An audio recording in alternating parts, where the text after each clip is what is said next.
January's in the books. Joining me is Kenny Polcari, partner and chief market strategist of SlateStone Wealth, with 5 names to add to your February playbook. Kenny, great to have you here. Well, thank you for having me back. I love coming home to the New York Stock Exchange. Well, it's great to have you, and you have 5 names that we need to add. They're a mix of growth and value, so right. all Dow components. Across a range of sectors, yes. Right?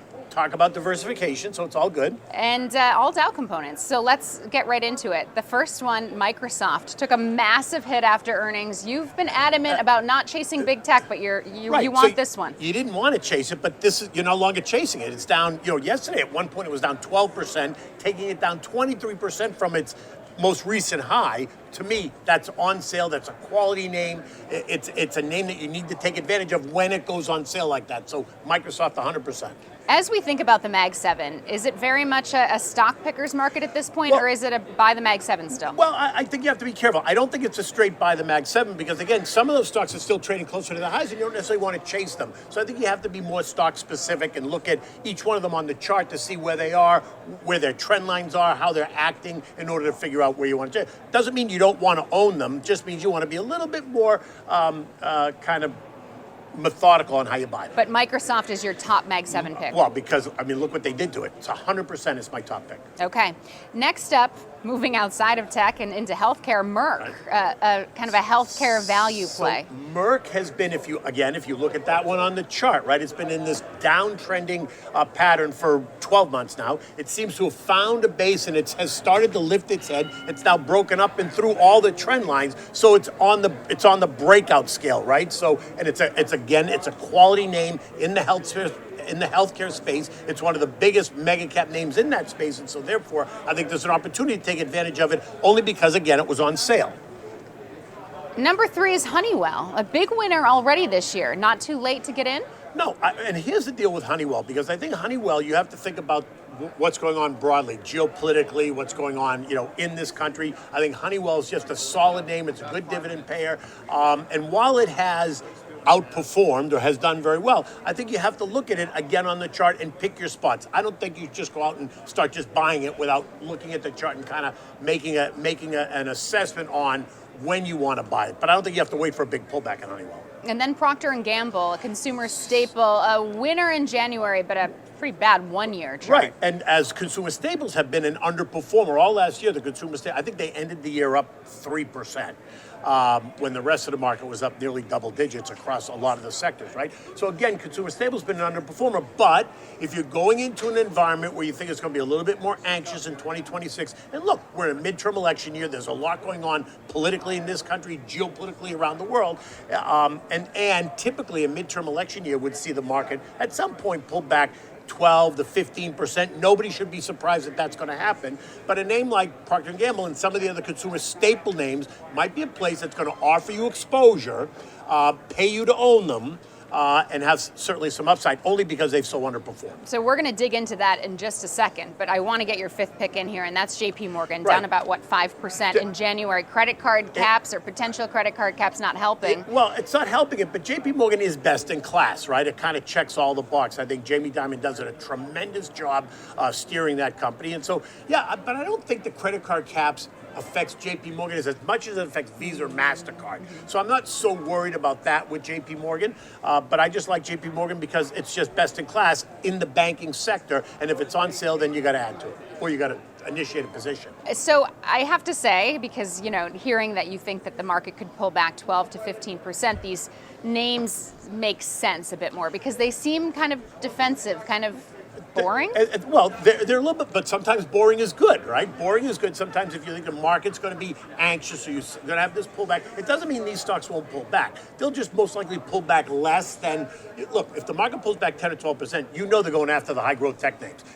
Tech is going to get hit hard only because it's so outperformed, right? Doesn't mean that those stocks are no longer any good, but these names that I've given you are not names that have so outperformed, and so on a pullback, they'll pull back less, and then they'll recover first. first. Okay, so this pullback that you're expecting, you said 10 to 12%, 10 to 15%. Yeah. What's going to cause the pullback? So Is it it's- strictly a valuation thing? Well, no, it's a midterm election thing. It's anxiety around the election, right? Because there's going to be every House seat is up for grabs, right? All 435 seats is up for grabs, and so therefore there's going to be a lot of new names, a lot of new faces on the horizon. People now running for Congress in different parts of the country. Where do they stand? Are they left? Are they right? Are they center? And so a lot of that's going to cause some uncertainty in the first part of the year. Once it starts to whittle itself down, and then people have a better sense of where it's going. So it's that uncertainty that I think we're probably going to see in the first 6 months. So sometime before June, I would expect that you're going to see the market kind of pull back, and which is okay actually,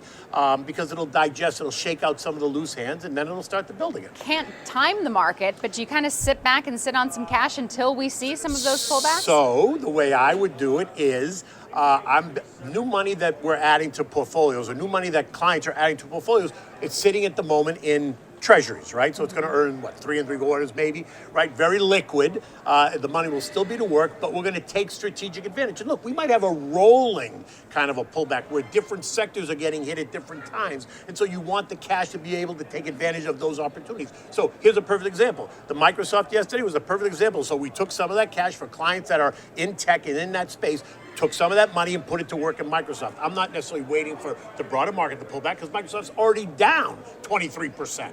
And so therefore it's a buy. So it's a stock picker's market. I think it is a stock picker's market, at least until we get to the second half of the year. Once we get through that, what I think is going to be a little bit of chaos. So interestingly enough, though, all of your stock picks are in the Dow. So is this the year of the Dow, or is it the year of the S&P 500 it's and interesting. NASDAQ? When I gave it to you, it didn't even dawn on me that they were all in the Dow. But it is funny that they are all in the Dow. Is it the year of the Dow? I think it could be.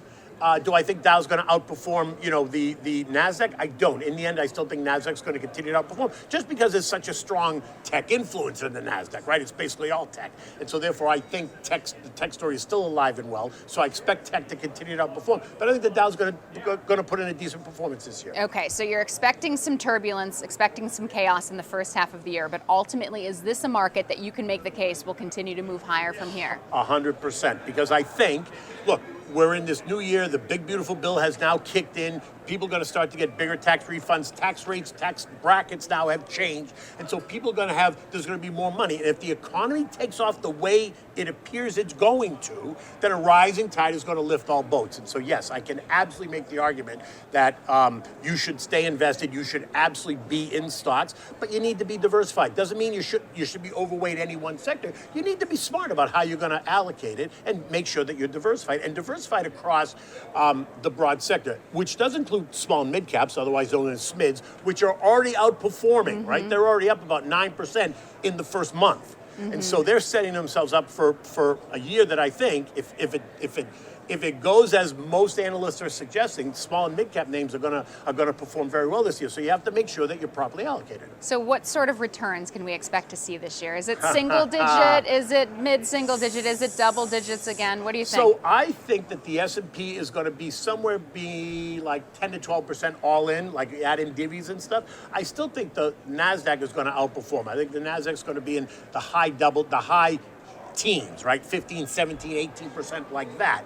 Now, in the second half of the year, if you get, like some of these stocks, SpaceX, OpenAI, if those names come, those are going to be massive names in the tech space, and it's going to create all kinds of interest and generate all kinds of excitement. So if that happens, you could see that change in the second half of the year. You make a good point, though, just quickly. Will that be at the expense of some of the other big tech names, or will it be in addition to? Well, that's a very interesting question. I'm not sure it's going to be at the expense, because I think there's plenty of money out there looking for a home in technology. So I don't think anyone's going to sell NVIDIA to buy OpenAI or sell Palantir to buy SpaceX. I don't think so. I think they're going to own all that plus. Okay, we'll leave it there. Kenny Polcari, always a pleasure. Thanks so much. Thank you for having me. That's Kenny Polcari of SlateStone Wealth.